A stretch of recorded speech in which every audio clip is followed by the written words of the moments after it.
Hello everyone, स्वागत है आपका हमारे चैनल पर। आज इस वीडियो में हम लोग चंपारण सत्याग्रह से रिलेटेड जितने भी प्रीवियस ईयर क्वेश्चंस हैं वो सब करेंगे। और आपने अगर इस वीडियो को अच्छे से देख लिया और सारे क्वेश्चंस जो भी दिए हुए हैं उसको अच्छे से प्रैक्टिस कर लिया तो आपके कोई भी क्वेश्चंस नहीं छूटेंगे। चाहे आप बीपीएससी टीआरई 3 की तैयारी कर रहे हो या फिर 78th बीपीएससी की, सभी के लिए ये वीडियो है। बस आप इस वीडियो में जो भी कंटेंट्स दिए हुए हैं उसको अगर अच्छे से देख लें, समझ लें और जितने भी क्वेश्चंस दिए गए हैं उसको प्रैक्टिस कर लें तो आपका कोई भी क्वेश्चंस नहीं छूटेगा। तो चलिए वीडियो को स्टार्ट करते हैं। सबसे पहले हम लोग पढ़ेंगे चंपारण सत्याग्रह। इसे हम लोग प्रथम सविनय अवज्ञा आंदोलन भी कहते हैं। इसमें कहा जा रहा है कि 19वीं शताब्दी के प्रारंभ में गोरे बागान मालिकों ने किसानों से एक अनुबंध करा लिया, जिसके अंतर्गत किसानों को अपनी भूमि के 3/20वें हिस्से में नील की खेती करना अनिवार्य था। यहाँ पर 3/20वां हिस्सा से मतलब है कि उन्हें 20 कट्ठा में 3 कट्ठा पर नील की खेती करना अनिवार्य था और इसी व्यवस्था को हम लोग कहते हैं 3 कट्ठा पद्धति। 19वीं सदी के अंत में जर्मनी में रासायनिक रंगों या डाई का विकास हो गया, जिसने नील को बाजार से बाहर खदेड़ दिया। इसके कारण चंपारण के बागान मालिक नील की खेती बंद करने को विवश हो गए। किसान भी मजबूरन नील की खेती से छुटकारा पाना चाहते थे, किंतु परिस्थितियों को देखकर गोरे बागान मालिक किसानों की विवशता का फायदा उठाना चाहते थे। उन्होंने दूसरी फसलों की खेती करने के लिए किसानों को अनुबंध से मुक्त करने की एवज में लगान व अन्य करों की दरों में अत्यधिक वृद्धि कर दी। इसके अतिरिक्त उन्होंने अपने द्वारा तय की गई दरों पर किसानों को अपने उत्पाद बेचने के लिए बाध्य किया। चंपारण से जुड़े एक प्रमुख आंदोलनकारी, जिनका नाम था राजकुमार शुक्ल, उन्होंने गांधी जी को चंपारण बुलाने का फैसला किया। महात्मा गांधी ने अपना पहला भाषण बीएचयू में जब दिया था तो राजकुमार शुक्ल उनके भाषण से बहुत प्रभावित हुए थे और उन्होंने तय किया था कि वो गांधी जी को चंपारण की स्थिति के बारे में बताएंगे और उन्हें चंपारण आने का आमंत्रण देंगे। राजकुमार शुक्ल गांधी जी से लखनऊ अधिवेशन, जो कि 1916 में हुआ था, वहां जाकर गांधी जी से मिले और उन्हें चंपारण आने का आमंत्रण दिया। यहाँ पर 6 लोगों के नाम दिए हुए हैं जो कि बहुत ही इम्पोर्टेंट है और इससे हमेशा ही क्वेश्चंस आते हैं। ये लोग गांधी जी के सहयोगी थे जो कि चंपारण उनके साथ आए थे। इसमें राजेंद्र प्रसाद, ब्रिज किशोर, मजहरुल हक, महादेव देसाई, नरहरि पारिख और जेबी कृपलानी थे। तो इन लोगों के नाम एकदम अच्छे से याद कर लेना, क्योंकि हमेशा हमेशा हमेशा इससे बहुत कंफ्यूजन हो जाता है कि कोई भी 2-4 नाम रहेगा और आप उसमें से बोलेगा कौन नहीं थे साथ में। तो आपको इस नाम को अच्छे से याद रखना है। ओके। गांधी के चंपारण पहुंचते ही अधिकारियों ने तुरंत चंपारण से चले जाने का आदेश दिया, किंतु गांधी जी ने इस आदेश को मानने से इनकार कर दिया। इसी वजह से इस आंदोलन को गांधी जी का प्रथम सविनय अवज्ञा आंदोलन भी कहते हैं और किसी भी प्रकार के दंड को भुगतने का फैसला किया।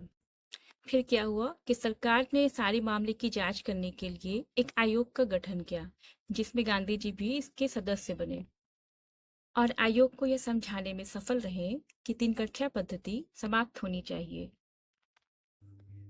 गोरे बागान मालिक अवैध वसूली का 25% किसानों को लौटाने के लिए राजी हो गए। यहाँ पर एक नाम है अनुग्रह नारायण सिन्हा। ये नाम भी बहुत इम्पोर्टेंट है क्योंकि अक्सर से यहाँ से भी क्वेश्चन आता है कि और कौन थे जो कि चंपारण सत्याग्रह से संबंधित थे। तो अनुग्रह नारायण सिन्हा और 6 लोगों का नाम हम लोग पहले देखे हैं, तो ये 7 लोग बहुत ही इम्पोर्टेंट हैं, इसको अच्छे से देख लीजिएगा। यहाँ पर अहमदाबाद मील हड़ताल के बारे में आपको एक चीज़ याद रखना है कि गांधी जी ने प्रथम बार भूख हड़ताल जो किया था वो अहमदाबाद मील हड़ताल में ही किया था। तो इस चीज़ से ये इम्पॉर्टेंट हो जाता है। यहाँ के मिल मालिकों और मजदूरों में प्लेग बोनस को लेकर विवाद छिड़ा था और गांधी जी वहाँ गए थे और वहाँ पर 50% की जगह पर 35% बोनस की मांग करने को कहा था। इस यहाँ पर बस इतना ही याद रखना है। अहमदाबाद के बाद दूसरा जो सत्याग्रह हुआ था वो हुआ था खेड़ा सत्याग्रह। ये भी 1918 में ही हुआ था लेकिन पहले हुआ था अहमदाबाद का जो मिल हड़ताल था वो हुआ था। उसके बाद खेड़ा सत्याग्रह हुआ था। खेड़ा सत्याग्रह जो है किसानों का राजस्व माफ करने के लिए था, क्योंकि अकाल की वजह से वहाँ की फसल जो है वो पूरा बर्बाद हो गया था। तो राजस्व संहिता के अनुसार वहाँ के किसानों का मानना था कि उनके राजस्व को पूरी तरह से माफ किया जाए, लेकिन सरकार किसानों के राजस्व माफ करने से मना कर रही थी। इस वजह से ये सत्याग्रह हुआ था। खेड़ा सत्याग्रह को प्रथम असहयोग आंदोलन भी कहते हैं। तो इसमें बस इतना ही याद रखना है। कभी कभी दे देता है, दो चार नाम दे देगा कि कौन पहले आया था कौन बाद में आया था। सारे को डेट के अनुसार क्रोनोलॉजिकल ऑर्डर में अरेंज कीजिए। लाइक चंपारण सत्याग्रह आ जाएगा, उसमें खेड़ा सत्याग्रह दे देगा, या फिर दे देगा अहमदाबाद मिल जो सत्याग्रह है वो। तो कौन पहले आया था ये इस तरह से दे देगा। तो आपको पता होना चाहिए उसमें कि पहले अहमदाबाद मिल जो सत्याग्रह था वो हुआ था, उसके बाद खेड़ा था। ठीक है। सबसे पहले तो चंपारण आ जाएगा, फिर अहमदाबाद का जो मिल्स का सत्याग्रह था वो आ जाएगा, खेड़ा सत्याग्रह उसके बाद आ जाएगा। तो इस तरह से आपको याद रखना है। अब हम लोग इससे रिलेटेड जितने भी क्वेश्चन हैं वो कर लेते हैं।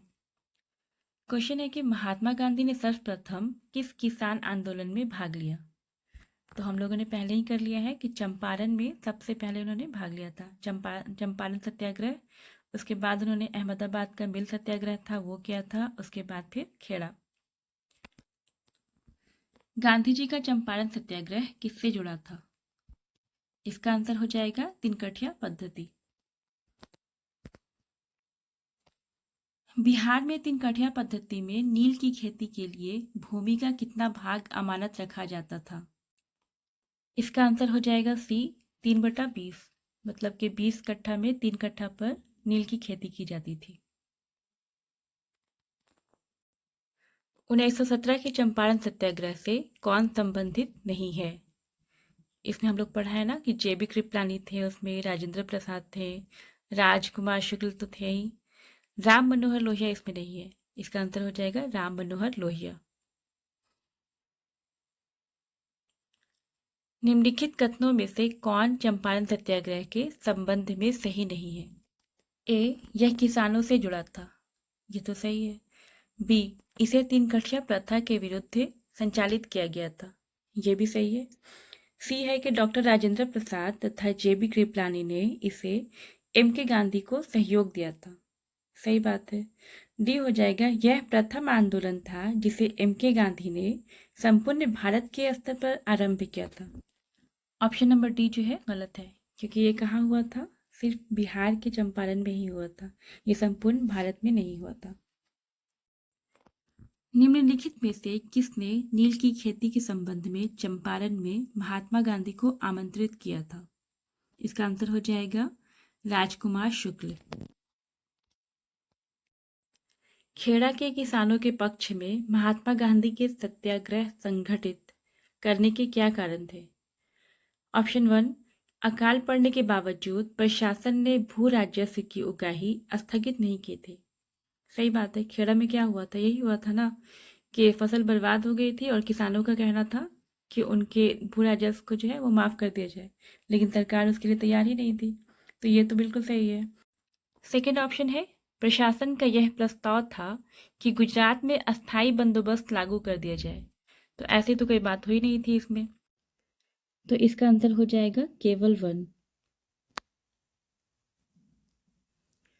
बिहार के कौन से स्थान में गांधी जी ने अपना प्रथम सत्याग्रह किया था। इसका आंसर हो जाएगा चंपारण। नेक्स्ट क्वेश्चन है, निम्नलिखित में से किसने नील की खेती के संबंध में चंपारण में महात्मा गांधी को आमंत्रित किया था। इसका आंसर हो जाएगा राजकुमार शुक्ल। चंपारण आंदोलन मुख्यतः किसके विरोध में था।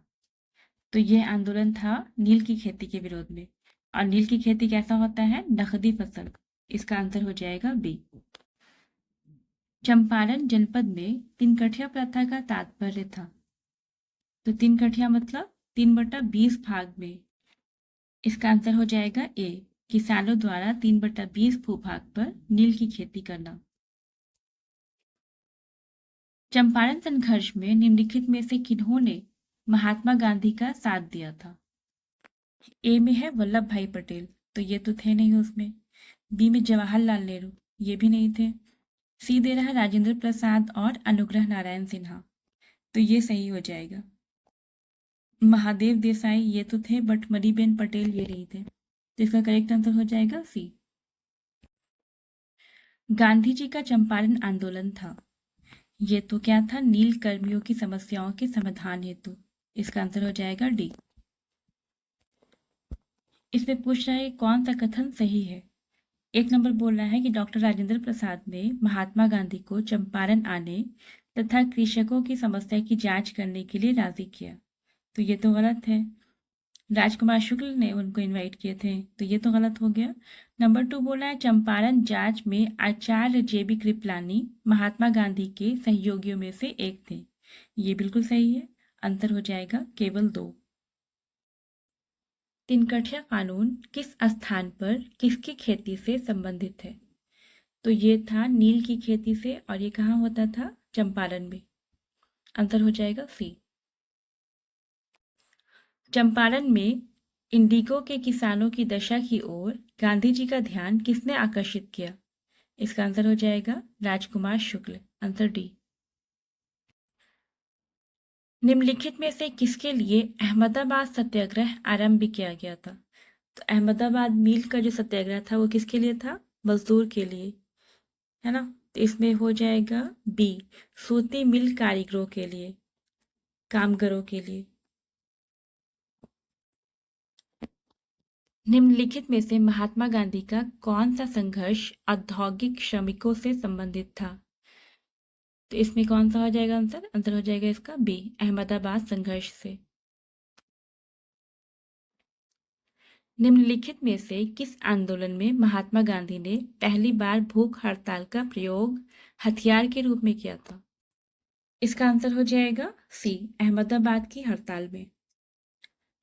1917-18 में अहमदाबाद में गांधी जी द्वारा चलाए गए सत्याग्रह में किसने हिस्सा लिया था, इसका आंसर हो जाएगा डी, मजदूर ने, है ना। अहमदाबाद में जो मिल मजदूर थे उन्होंने ये सत्याग्रह किया था।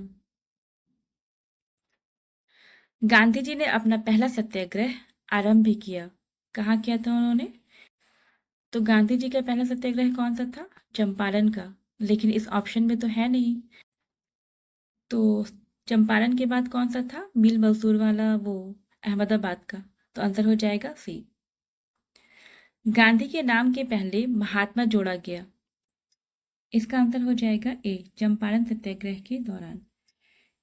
महात्मा जो है ये रविंद्रनाथ टैगोर ने गांधी जी को कहा था। महात्मा गांधी को सर्वप्रथम राष्ट्रपिता किसने कहा था, इसका आंसर हो जाएगा डी, सुभाष चंद्र बोस। निम्नलिखित में से किसने गांधी जी को सर्वप्रथम महात्मा के तौर पर संबोधित किया था, तो इसका आंसर हो जाएगा सी, रविंद्रनाथ टैगोर ने। कब किया था, चंपारण सत्याग्रह के दौरान। तो आज की इस वीडियो में बस इतना ही। अगर वीडियो अच्छा लगे तो इसे लाइक ज़रूर करना और चैनल को सब्सक्राइब कर लेना। तो मिलते हैं फिर एक नए वीडियो में नए टॉपिक के साथ।